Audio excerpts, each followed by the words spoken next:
Hey guys, this is Ada for the Music, and we have special guests. Darling Waste, all the way from New York, here at New Brooklyn Tavern, while we're in their van. Hello. Tell me guys, tell the camera who you are and who you play for. Hey, I'm Lance. I'm the singer-songwriter of Darling Waste, and live I play guitar and keyboards. Hey, I'm Justin, and I play bass. Would you say that you enjoyed the show tonight? No. Yeah, no, it was good. Yeah. No, we had a really fun time. This is our, I think, we don't play New Brooklyn too often. We don't actually play Columbia too often, unfortunately. We never get routed through it, but we played Columbia 3 times in the last couple of years, and each time we played New Brooklyn, and it's always been a lot of fun. It's a great club. Would you say it's a decent, from a scale of 1 to 10, what would you say? Oh, I was telling him when we got here, I really like the kind of dirty, kind of music venue dive bar kind of feel of it. You know, they have great equipment on stage. They have a nice big stage. You know, it's more of a bar that's about music. It's not just a bar that allows bands to play, but it's an actual venue. So no, I mean, for the size and scope of what it is, man, we love it. Yeah, absolutely. Would you agree? I totally agree. And he's not getting, every time we go to a similar place, he's like, this is me, right? Yeah, this is what Darling Waste loves. We love these kind of clubs. Is every venue like this, or would you say that it's more like, you know? No, it's different almost every night. You know, we'll play clubs like this. We'll play big like theater places. Like we played a place on the last tour that was seating only, so it was weird. We came out to rock and everyone was just sitting down watching. You know, and we've played coffee shops. Just a couple nights ago we played a coffee shop. You know, we play VFW halls, church basements, people's basements.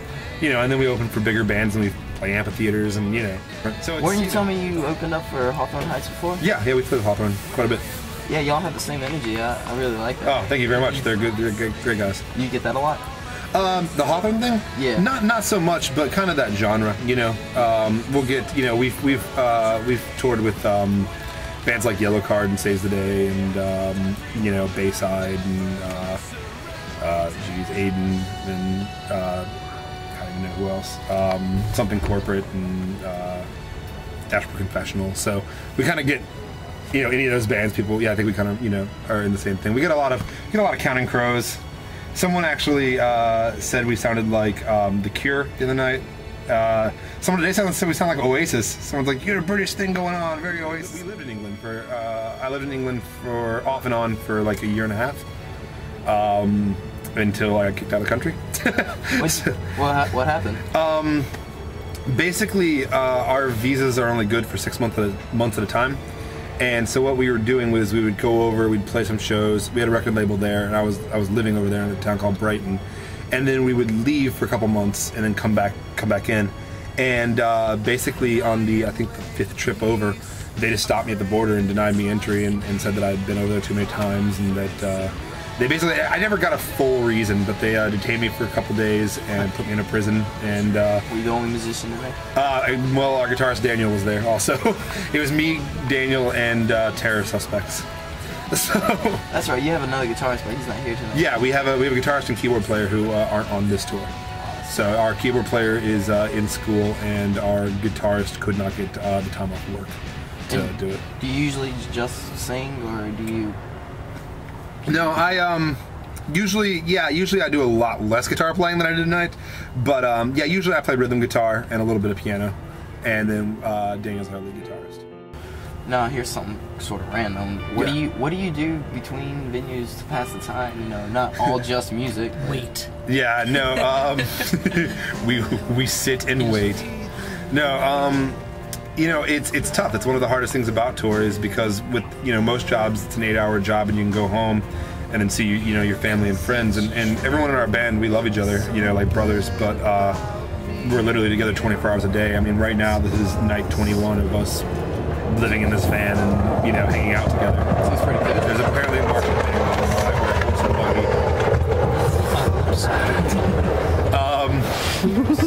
band. So no, but I mean, we, like the other day, for instance, we got to a club about an hour and a half early, and we just went. I mean, I wish there was a cooler story. I wish we could be like, oh man, we hang out with all these girls, and it's great.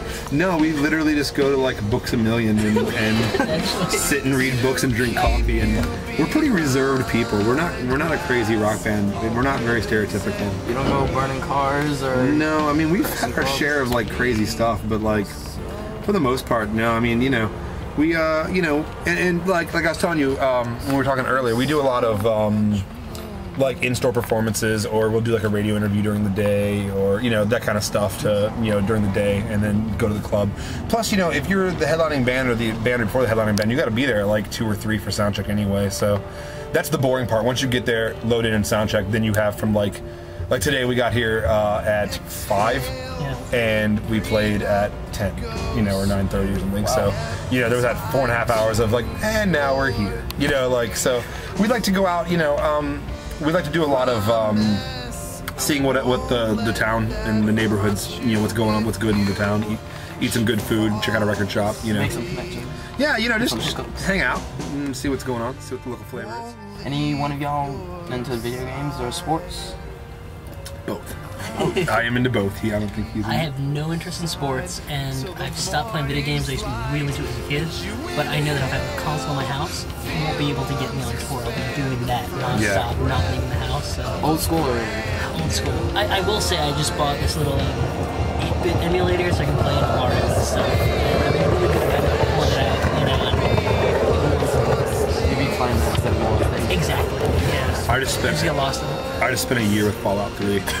Like, I literally didn't do anything. Like, in between every tour, it was just Fallout 3 until the next tour. And I'm currently playing New Vegas because I'm behind, but it's not as much fun as Fallout 3. What about sports?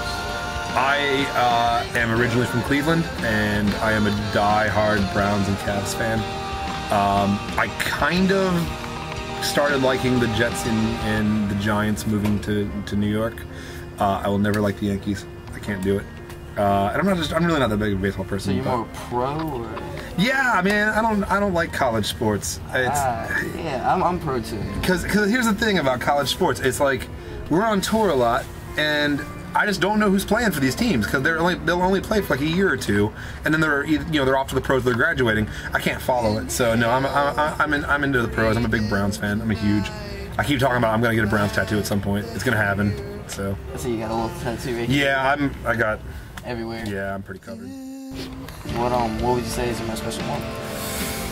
I don't know. Why do you look to me for that one? I don't know. That's an extremely personal question. Justin, I don't know. No, that's a really good question. I don't know if anybody's ever asked me that. Trying to think what I even have. Your shoulder. That's obviously the most. Yeah. I have a Batman tattoo on my shoulder. Batman. And I'm a huge comic book nerd. I have a whole comic book sleeve, and this is our band's logo. It's down. I can kind of see on the shirt. I got that real early on, and that was kind of a commitment to just do this full time and commit to being in the band and stuff. How many years have you been doing this? This is 7 years we've been a band. So 7 years. Yeah, it's been crazy. Y'all had any bands before? Any projects? Yeah, in high school I was in a band. I played bass for them, and we got signed to a label and got to tour a little bit. That's kind of how this band came about. Was I wanted to write songs and they wouldn't let me, so I ended up, in college, leaving and doing this instead. And have you done stuff?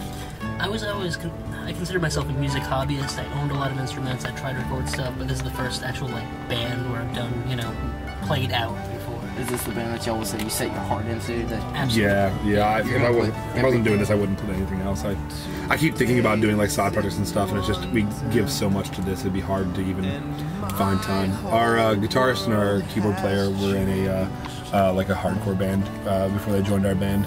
So they still kind of, I think, occasionally talk about doing that as a side thing, and I actually produced the record for them and stuff. So yeah. What's your musical influences like? What would you say is what made you today? I really make Lance cringe. I love Mindless Self-Indulgence. You ever heard of them? Oh yeah. I've seen them in concert 10 times. Jimmy's my hero. And I gotta say, when I first hooked up with Lance, did not care for the music at all. I'm like, I don't know if I can get in this, but the more I listen to it, I love it. Today, in my downtime, I'm just listening to Darling Waste at home, getting ready. So it's just full circle. And that's it's funny because if Daniel was here, Daniel's favorite band is Blink-182, right, which is another band I just don't like. So it's funny. All of our musical influences are really different. So. And yours? Oh, jeez. It's about your turn on this Let's hear one. you, man. What were we listening to on the way here, Lance? You were listening to Jay-Z, the greatest rapper ever. Jay-Z. Ever. Greatest rapper ever. He's been educating me on. No, but as far as influences, man, I grew up with punk rock. I grew up with the Ramones and Face to Face and Bad Religion and Social Distortion. Okay. You know, and then you know, I think our music is kind of a blend of that kind of punk rock attitude mixed with you know, I also love folk music like Bright Eyes and you know, Counting Crows and stuff like that. So I think it's kind of a blend of singer-songwriter and with a kind of a more of a punk rock mentality. How would you say from going from local, let's say, you know, your city that you were from, going from there to actually going to regional?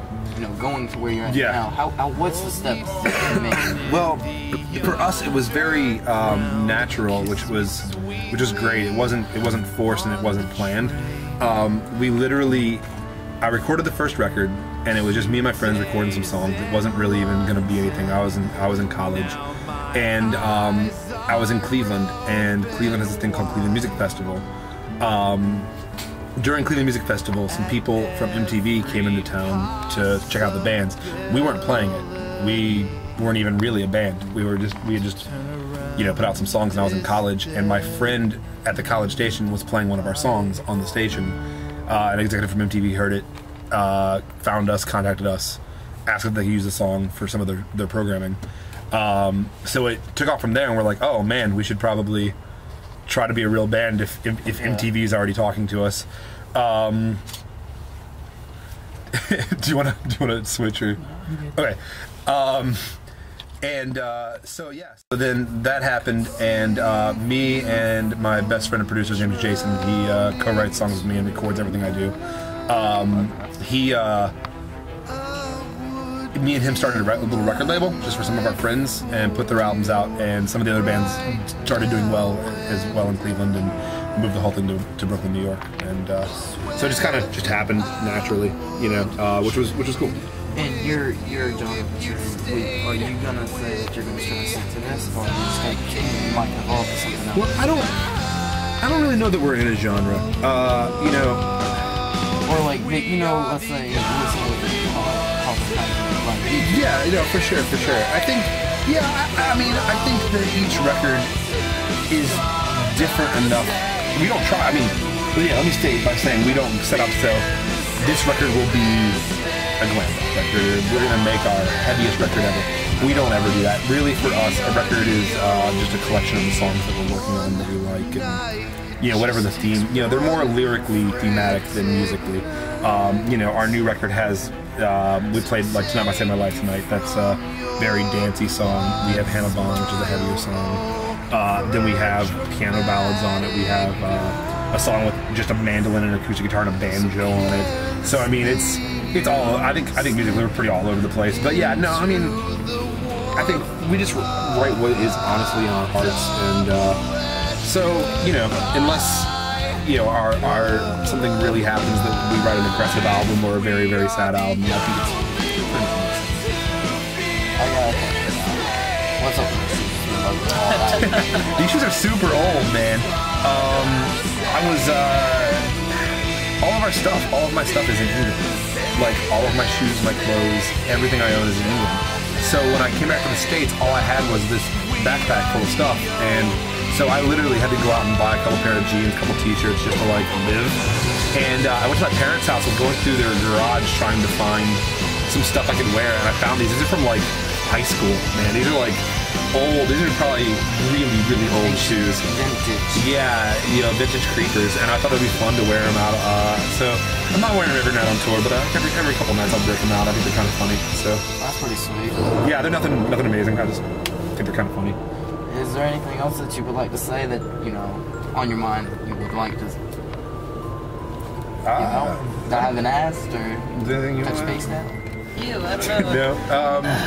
Back and forth. No, man. Just you know, thanks for interviewing us. We really appreciate it. And heck yeah, Columbia is a beautiful town. I really like it, and I like this whole area. Trying to build the local scene up. No, that's great. It's a great thing, and it takes people like you guys to do it, because you know, we talk about this a lot. Actually, we end up in this conversation quite a bit. It's not about the venues, and it's not about anything but the kids supporting each other. You know what I mean? Like, if it, you know, I just talked about this in Myrtle Beach, South Carolina, with some bands. The most important thing in any scene is to not let anyone, I'm trying not to swear, not let anyone say anything bad about anyone else's band. Just support each other. Yeah, have each other's back completely. You know, and that's what builds a scene quicker than anything. You know, you guys have cool venues and good bands, and so all it is just everyone support each other and get out there and listen to the music, and it'll blow up. You know, and that's what's great about it. Is, you know, you just get, you know, a group of kids with the, you know, I've seen it over and over, and we've played in really awesome music scenes all over the country, all over the world, where it's just like so cool to see everyone supporting each other and everyone listens to everyone else's band. What's been your biggest, or you know, like biggest crowd that you played? When we opened for Yellow Card, and we opened for Dashboard Confessional as well. We were playing amphitheaters. I think it was like 10,000 to 15,000. We've done that, and then over in England we played some of the big festivals. I think, I don't know the numbers, but we played a festival, Warrington Music Festival, where I was shocked when I got on stage. It was just a sea of people, so I'm not sure. Well, heck, I bet you that felt good for you. It's cool, but I'm way more comfortable in venues like tonight. We like smaller clubs. Big stuff it's cool. I mean, our music reaches out to a lot of people and stuff, but I like being intimate and noisy, and you know. Well, hey, just keep coming back and we'll get larger. We'd love to, man. Thank you guys so much for everything. We really appreciate it. This has been 803 Music, and thank you for watching. Check out our YouTube, Facebook, and website for more.